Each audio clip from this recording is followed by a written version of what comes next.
मैं हूं आपके साथ शीरी और आप इस वक्त मुझे ड्रोन के कैमरे से देख रहे हैं। ड्रोन जो अब वैसे दुनिया में कोई अजूबा नहीं रहा। शादी ब्याह से लेकर खेतों में दवाओं के छिड़काव तक, क्राउड मैनेजमेंट से लेकर ट्रैफिक व्यवस्था तक हर जगह आपको ड्रोन दिखाई देगा। लेकिन हाल ही के दिनों में हिंदुस्तान के आसमान में सबसे ज्यादा ड्रोन तब नजर आए जब पाकिस्तान ने ड्रोन अटैक की नाकाम कोशिश की। आज ऑपरेशन सिंदूर की शौर्य गाथा में कहानी उसी ड्रोन की, कहानी उसी ड्रोन से।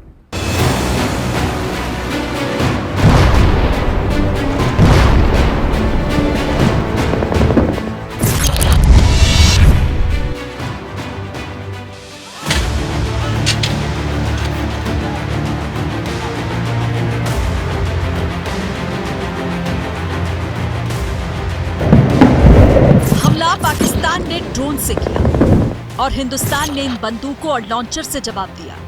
लेकिन सिस्टम ने कैसे ड्रोन वॉर में जीत दिलाई? आज मॉडर्न वॉर के इस नए खतरे के हर पहलू से आपको रूबरू कराएंगे।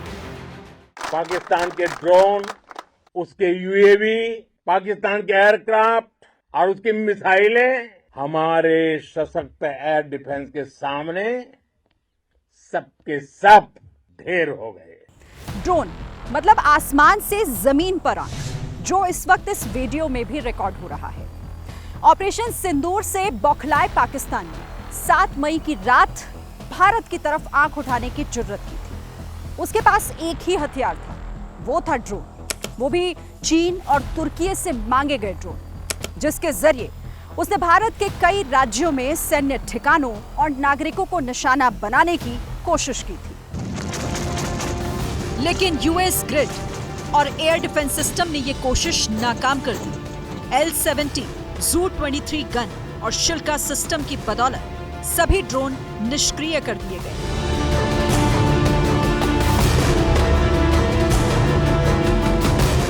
इस हार से बौखलाए पाकिस्तान ने पवित्र स्वर्ण मंदिर को निशाना बनाने की कोशिश की। हमने तुरंत आधुनिक, अतिरिक्त एवं उपयुक्त एयर डिफेंस को उपलब्ध कराया और रणनीति के अनुसार गोल्डन टेम्पल को चारों ओर से एयर डिफेंस की सुरक्षा दी गई। 8 मई की सुबह को अंधेरे में पाक ने अनुमान अनुसार ड्रोन और मिसाइल के जरिए से सभी सैन्य एवं सिविल ठिकानों पे और खास तौर पे गोल्डन टेम्पल पे भारी तादाद से ड्रोन का हमला किया। हालांकि पाकिस्तान को यहां भी मुंह की खानी पड़ी। सेना चौकस थी। हमारे बहादुर और सतर्क जवानों की वजह से पाकिस्तान की हर साजिश नाकाम कर दी गई। स्वर्ण मंदिर को निशाना बनाने के लिए आगे बढ़ रहे ड्रोन और मिसाइलों को हवा में ही नष्ट कर दिया गया। लेकिन ड्रोन हवा में नष्ट कैसे किए गए, ये जानते हैं सेना की जुबानी। Very nice that the head Granthi of the Golden Temple allowed us to deploy our guns, and it is possibly for the first time in maybe many years where they switched off the Golden Temple lights for the first time, so that we could see the drone coming.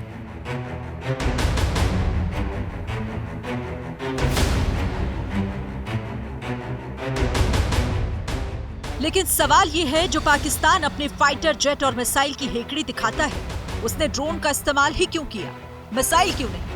ये सवाल सबके मन में है। Drone अब युद्ध का सबसे घातक और सबसे सटीक हथियार बनता जा रहा है। ये रडार से बचकर, कम ऊंचाई पर उड़कर और अचानक से हमला करने में पूरी तरह सक्षम है।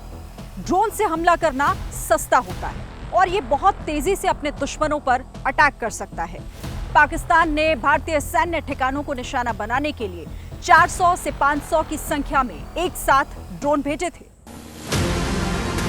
ड्रोन में छोटे बम, रॉकेट, ग्रेनेड और कभी-कभी केमिकल या फायरबॉल जैसे विस्फोटक लगाए जाते हैं।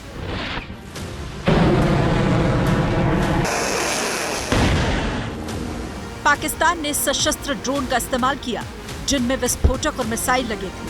हालांकि हर सस्ती चीज कामयाब हो ये जरूरी नहीं। कायर पाकिस्तान के मामले में यही हुआ, उसे मुंह की खानी पड़ी।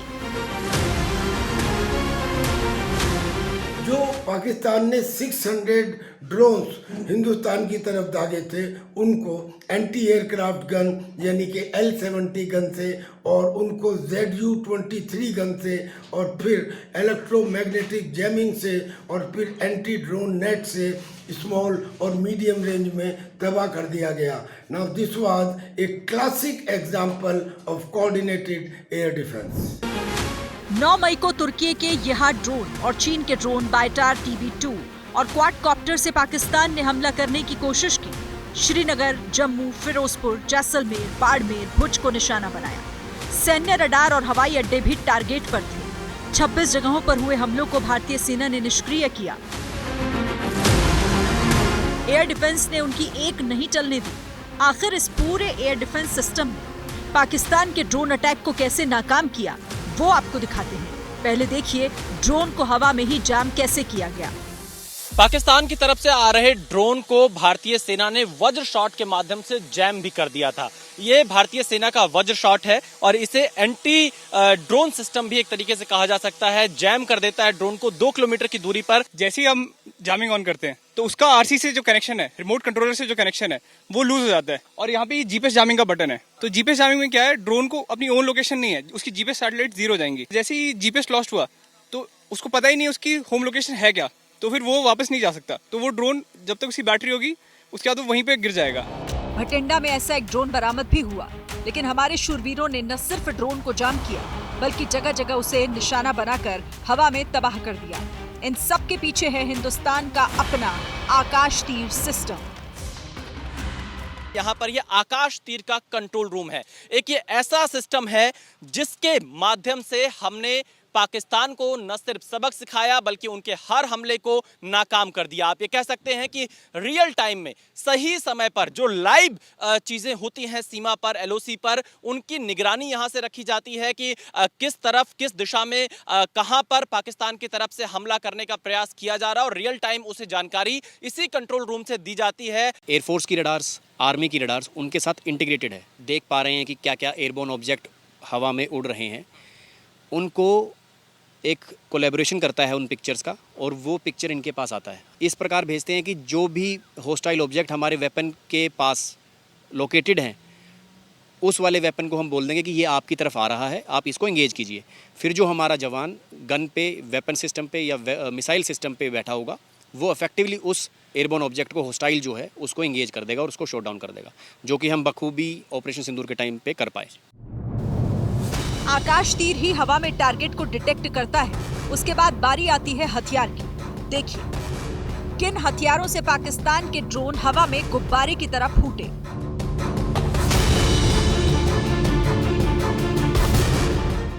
यह है भारत की इग्ला मिसाइल और इसका नाम सुनते ही पाकिस्तान की सेना कांप जा रही है, क्योंकि जितने भी ड्रोन हमले किए गए अधिकतर हमलों को इसने नाकाम कर दिया। इस ऑपरेशन सिंदूर के दौरान जैसे भी एनिमी के एयरक्राफ्ट एयरबॉर्न हुए, हमारे जो फाइटर्स मिसाइल के साथ तैनात थे उन्हें अर्ली वार्निंग मिली और जैसे ही एयरक्राफ्ट इस मिसाइल की रेंज में आया, इन्होंने मिसाइल से एयरक्राफ्ट को लॉक ऑन किया।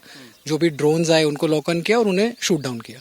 कंधे पे है मिसाइल, साइड खुली हुई है, बस ले करना है। अर्ली वार्निंग वहाँ से आई, आकाश तीर से आई जाती है सर, उसी डिग्री में, उसी एंगल में देखना है, मेरा सामने लॉक ऑन करके लॉन्च करना है सर। जैसे ही हमारे फाइटर्स को ये इन्फॉर्मेशन मिलती है, ये अपने कैमोनेट या अपने जो भी बंकर से बाहर आते हैं और उस डायरेक्शन में टारगेट को सर्च करने लगते हैं।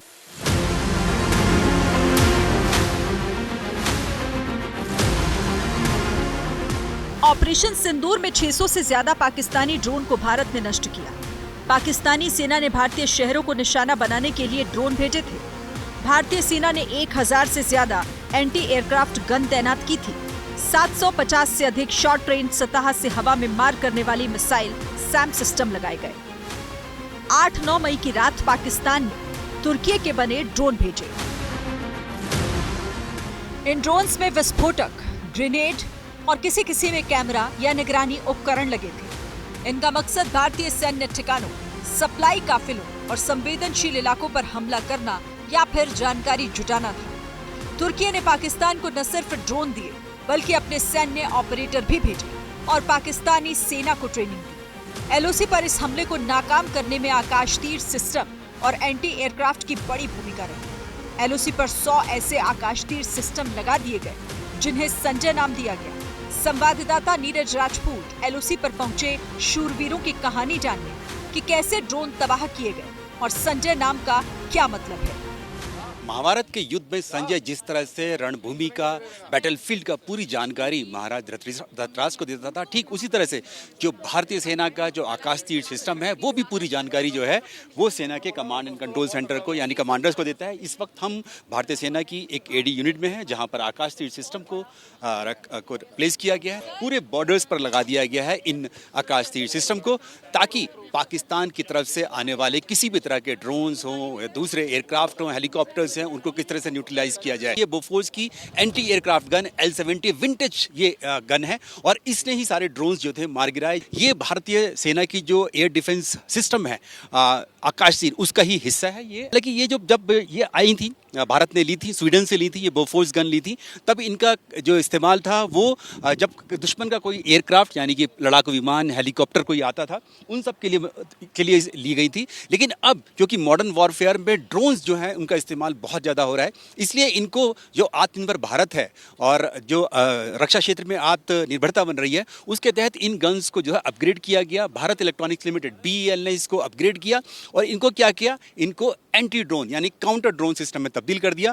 दक्षिण एशिया में पहली बार बड़े पैमाने का ड्रोन युद्ध हुआ, लेकिन ऐसा नहीं है कि पहली बार ड्रोन का इस्तेमाल हुआ हो।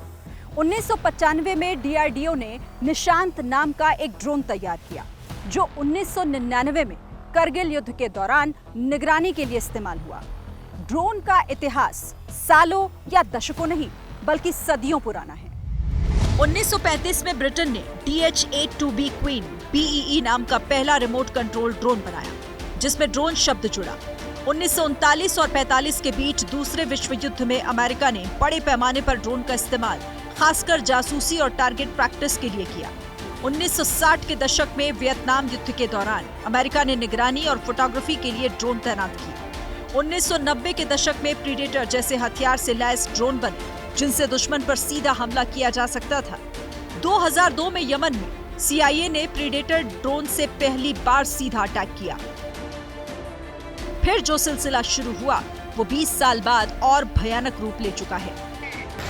आज के दौर में ड्रोन युद्ध की सबसे डेंजरस तस्वीर रूस यूक्रेन और इजरायल हमास युद्ध से सामने आई। रूस यूक्रेन के बीच जारी जंग में ड्रोन की एंट्री ने तो युद्ध की तस्वीर ही बदल दी। ड्रोन का इस्तेमाल हमले के लिए कैसे कारगर साबित होने लगा है, इसकी बानगी दुनिया ने 10 साल पहले देखी थी। 2015 में पेरिस अटैक के मास्टरमाइंड जिहादी जॉन को मारने के लिए प्रीडेटर एवेंजर ड्रोन का इस्तेमाल किया गया। ड्रोन की मदद से पता चला सीरिया के रक्का शहर में जिहादी जॉन कुछ आतंकियों के साथ घूम रहा है। ड्रोन ने जिहादी जॉन की एग्जैक्ट लोकेशन का पता लगा लिया।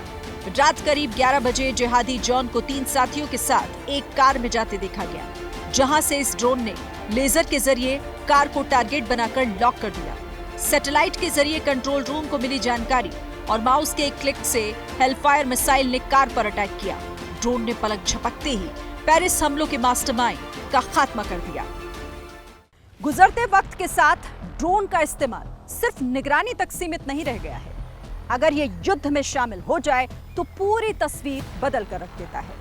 हालांकि पाकिस्तान से भेजे गए ड्रोन तो भारत का बाल भी बांका नहीं कर पाए, लेकिन भारत की ड्रोन पावर ने पाकिस्तान को उसकी औकात जरूर याद दिला दी। हमारे ड्रोन्स, हमारी मिसाइलें, उनके बारे में तो सोचकर पाकिस्तान को कई दिन तक नींद नहीं आई।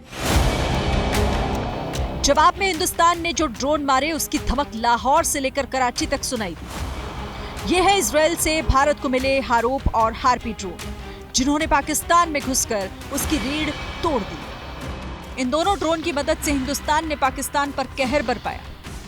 चाहे वो टर्किश ड्रोन्स हो या और कहीं के भी ड्रोन्स हो, हमारे काउंटर यूएस सिस्टम्स, हमारे ट्रेन्ड एयर डिफेंस ऑपरेटर्स पूरी तरह सक्षम हैं और हमारी देश की जो इंडिजिनस कैपेबिलिटी है काउंटर यूएस के लिए, उसने दिखा दिया है कि चाहे किसी भी तरह की टेक्नोलॉजी आ जाए, हम उसको काउंटर करने के लिए तैयार हैं। और मुझे बोलने की ज़्यादा ज़रूरत नहीं है, आपने खुद ही अपनी आंखों से देखा है हमने इनका क्या हस्र किया है। हारोप एक हमलावर ड्रोन है। ये दुश्मन के इलाके में मंडरा सकता है और कमांड मिलने पर हमला कर सकता है। ये ड्रोन अपने आप भी काम कर सकता है, इसे रिमोट से भी कंट्रोल किया जा सकता है। अगर इसे कोई टारगेट नहीं मिलता तो वापस बेस पर लौट आता है। हारोप ड्रोन की रेंज 1000 किलोमीटर है। ये 6 घंटे तक हवा में मंडरा सकता है। वजन 135 किलोग्राम और अधिकतम स्पीड 185 किलोमीटर प्रति घंटा है। ये ड्रोन लॉइटरिंग एम्यूनिशन कहलाता है, यानी कि ये टारगेट के चारों तरफ चक्कर लगाता है। ये अपने आप होके इलेक्ट्रो ऑप्टिकल सेंसर्स के जरिए टारगेट को चूज करता है। फिर ये फिदाइन की तरह इसका जो एक्सप्लोसिव है वो जैसे ही ये इम्पैक्ट करता है वो एक्सप्लोड हो जाता है। ये भी खत्म और टारगेट भी खत्म। हारोप के साथ साथ हार्पी ड्रोन का टेरर भी पाकिस्तान में दिखाई दिया। हार्पी ड्रोन की मदद से भारत ने पाकिस्तान के एयर डिफेंस सिस्टम को तबाह कर दिया। हार्पी ड्रोन रडार सिस्टम पर अटैक करने के लिए बनाए गए हैं, जिसमें एक शक्तिशाली बम लगा होता है जो दुश्मन देश के एयर डिफेंस सिस्टम को तबाह कर सकता है। हार्पी ड्रोन में एंटी रेडिएशन सीकर लगा होता है। ये अपने आप ही दुश्मन के रडार को खोजकर उस पर हमला कर सकता है। ये ड्रोन 9 घंटे तक हवा में रहकर दुश्मन के इलाके में घुसपैठ कर सकता है। दिन हो या रात, किसी भी मौसम में काम कर सकता है। ग्लोबल नेविगेशन सैटेलाइट सिस्टम काम ना कर रहा हो तब भी ये हमला कर सकता है। जिस ड्रोन से हमले की जुर्रत पाकिस्तान ने की वो तो तबाह हो गए। बदले में हिंदुस्तान ने जो ड्रोन अटैक किए उससे एक बार फिर यह साबित हो गया कि युद्ध की हर कला में भारत को महारत हासिल है। जमीन हो या फिर आसमान या फिर नीला समंदर ही क्यों ना हो, हर मोर्चे पर अपने दुश्मन को सबक सिखाने का मादा हिंदुस्तान रखता है। और पाकिस्तान को पटकनी देकर एक बार फिर पूरी दुनिया को भारत ने यह दिखा दिया है। ऑपरेशन सिंदूर की शौर्य गाथा में फिलहाल इतना ही। मुझे इजाजत दीजिए और आप देखते रहिए एबीपी न्यूज़।